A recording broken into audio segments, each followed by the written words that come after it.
Hello viewers, my name is Chase Clover, and this is my review on the April 1st, 2015, sorry. This is my review on the April 1st, 2015 edition of USW Wednesday Night Intensity. We are 4 weeks away until Call to Greatness X, which is Call to Greatness 10. Few things that I want to get to in the final chapter pay-per-view.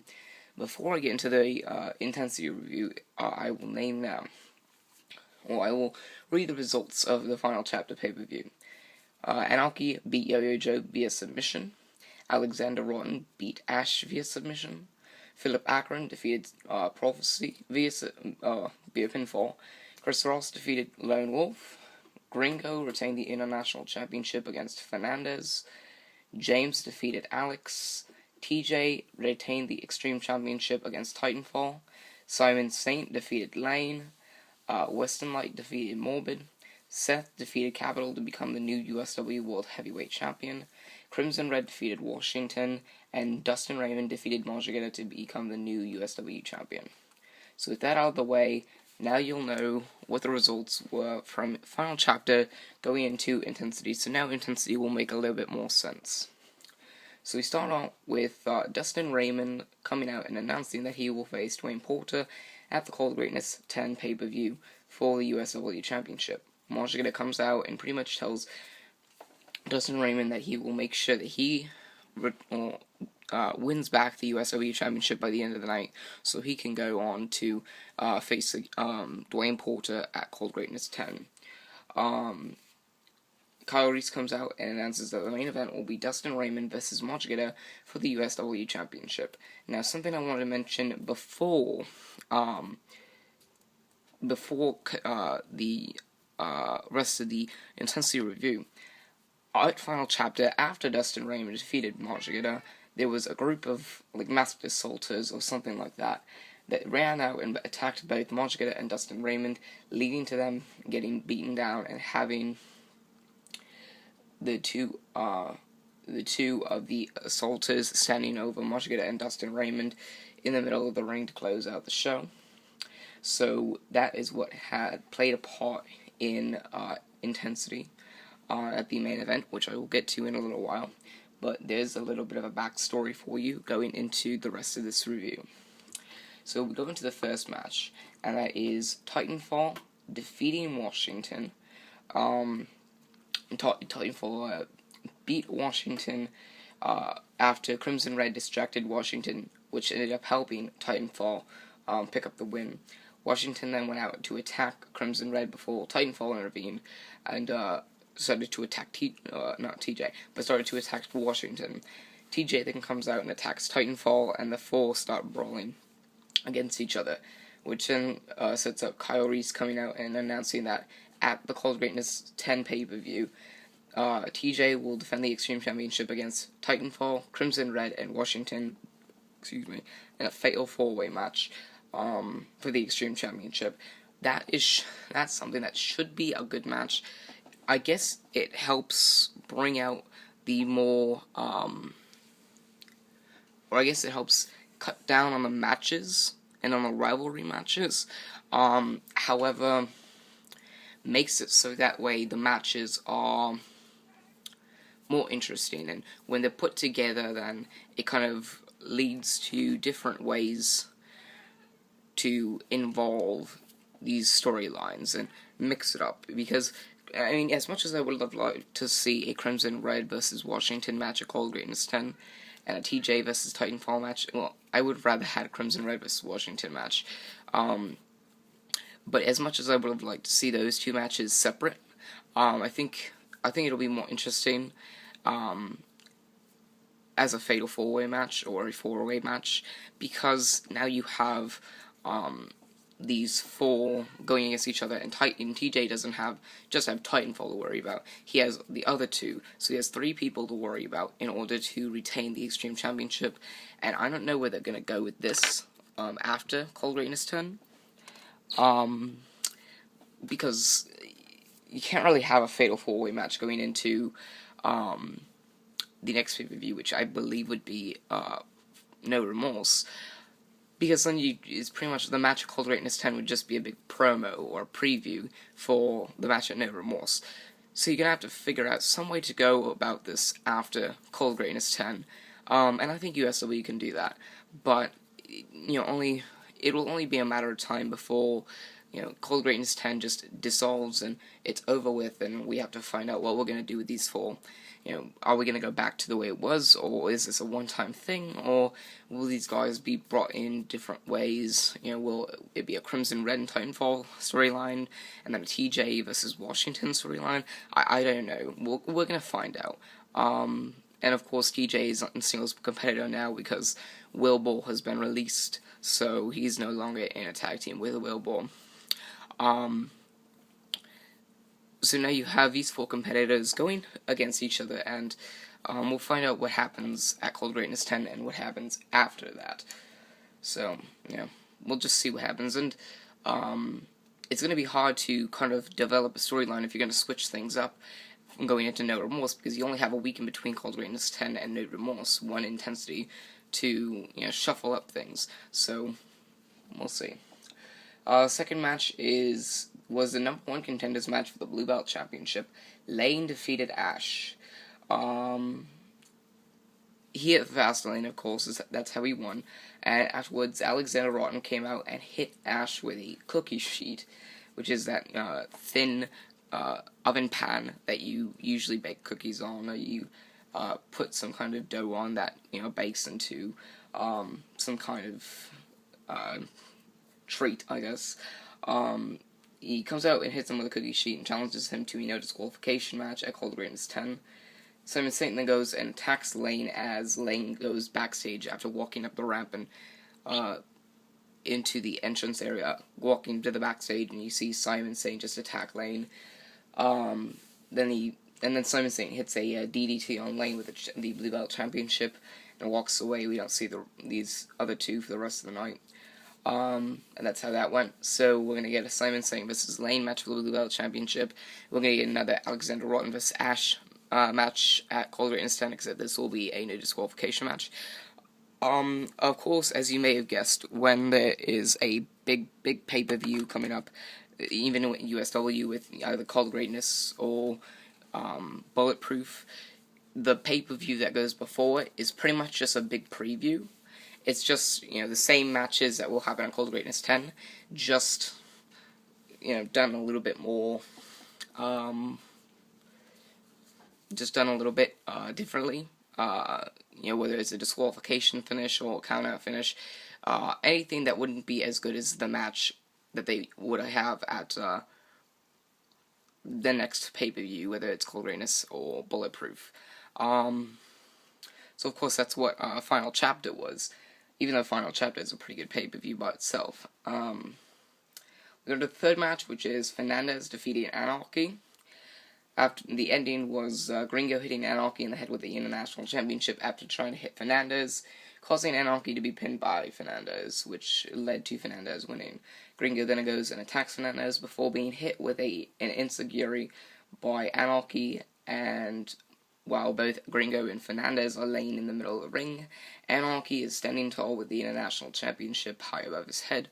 So it looks like we're going to get a Gringo versus Fernandez versus Anarchy match for the International Championship.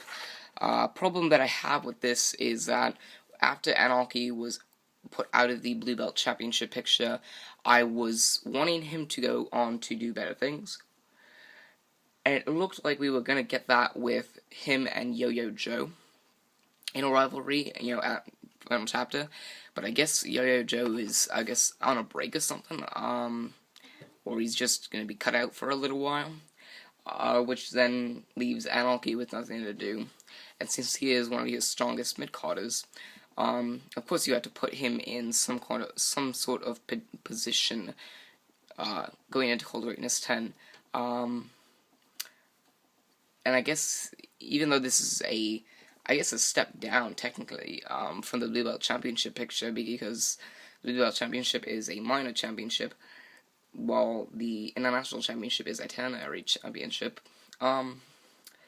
It doesn't really fit my hopes for Anarchy, but I guess we're just gonna have to wait and see what happens going into the future.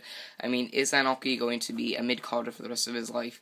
I mean, for the rest of his career? Is he going to be back in the Blue Belt Championship picture, and that's, the best he's going to get? Is he going to be in the main event picture? Is he going to have a main event chance? We don't know yet. We're going to find out, but it looks like Cold Greatness 10 will have him in the mid-card position this year, like he was last year. Oh no, he wasn't in the mid-card position last year. He was injured. He had, like, jaw surgery or something like that. Yeah, that's what happened. But it looks like this will not be his year for the main event picture. So, yeah, Fernandez, Gringo, Anarchy at Cold Greatness 10. That should be interesting, though. I do like the thought of Gringo and Fernandez not having another match, because, it hasn't been the greatest booked rivalry, and it hasn't gotten that much attention. So I guess Anarchy is there to spice things up. Maybe it's just for Cold Greatness 10, or maybe it's going to be, him going forward in the International Championship picture. I don't know. We'll find out. Afterward, we had an interview with Dwayne Porter, who said, I do not really care, or he said something about how I do not really care who wins the main event picture tonight. Either way, I'm the one who's got a guaranteed spot at Cold Greatness 10. I will be the one who gets a USW Championship spot at Cold Greatness 10. And I'm the one who will walk away with the USW Championship at Cold Greatness 10. I think Dwayne Porter is being built, I think he's being built as an honorable face. Someone who's trying to stay true to his word, someone who is honest and loyal, kind of like Zach Hardy's character. But I think Dwayne Porter has a little bit of a kick with him, he is going to earn everything he gets, unlike Zach Hardy's character, who, takes whatever spot he can get and runs with it. So just a little bit of a difference between Hardy and Dwayne Porter. I guess maybe USW is trying to build Dwayne Porter up as a Zach Hardy for when Hardy comes back from his torn tendon. But we'll see what happens at Cold Greatness 10. Of course, Dwayne Porter is going to get his spot in the main event. Will it be like a Yojo spot from last year? I don't think so, because you're kind of a little too far into the storyline to injure Dwayne Porter or put him out and give somebody else his spot. But I don't know. We'll see what happens. I'm still waiting for Cannon to go and attack Dustin Raymond, because Cannon and Dustin Raymond, Dustin Raymond took Cannon out of the equation in order to win at Final Chapter and get the USW title. So I'm looking forward to when Cannon goes and attacks Dustin Raymond to get and starts that rivalry. And I'm waiting for Zach Hardy to blindside Marshall Guerrero and have that rivalry start. So those are two rivalries in limbo that will be put out sooner or later.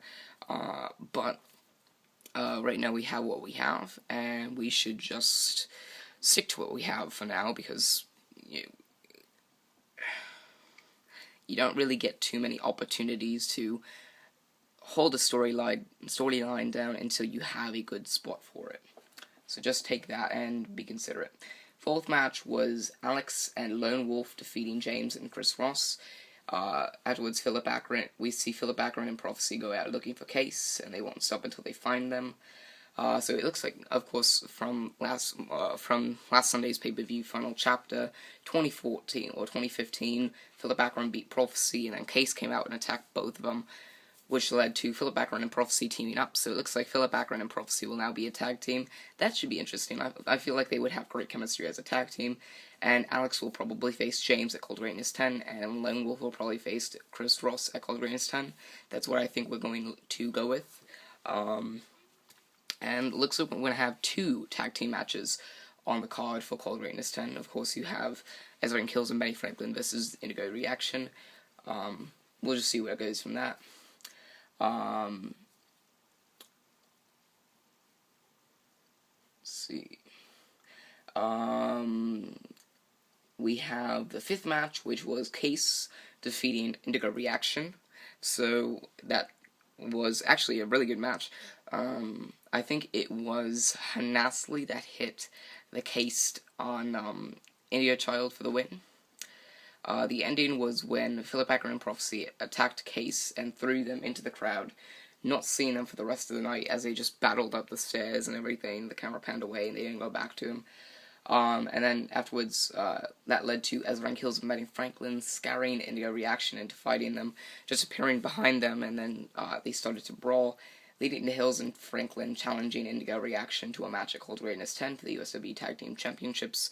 So, of course, we're going to get Ezra and Kills and Benny Franklin versus Indigo Reaction, Indigo Child, and Chain Reaction for the USW Tag Team Championships. This match, or this rivalry, has been built up the best. By far, this is the best built rivalry.